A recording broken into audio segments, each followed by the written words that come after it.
Hello there and welcome to another one of our Lexical Lab 1 minute English videos.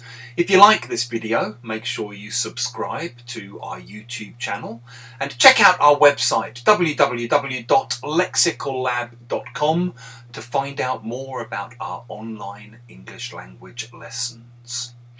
This morning in one of my classes we ended up discussing sci-fi, science fiction.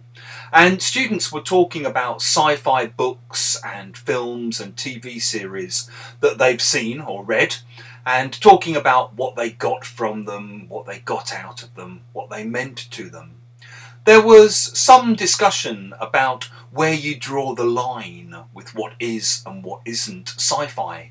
Was Mikhail Bulgakov's The Heart of a Dog a sci-fi novel? Was George Orwell's 1984 sci-fi? Was the recent TV series Black Mirror sci-fi? As students were discussing Black Mirror, one student was raving about it and saying how much she loved it, and she asked her partner if she'd seen the series.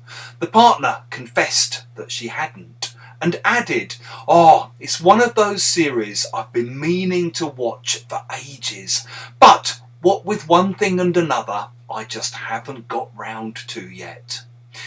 When we say what with one thing and another, we use it to explain that the reason we failed to do something is because we've been so busy. So you might say, for example, sorry, I was intending to email you over the weekend, but what with one thing and another, I forgot.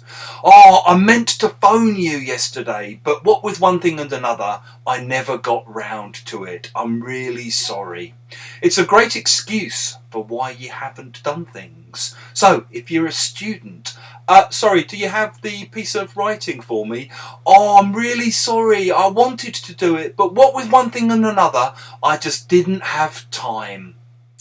If you've enjoyed this video, make sure you click the like button, share it with your friends, your students, your colleagues, and in the comment section below, we'd love to hear about things that you failed to do. What with one thing and another?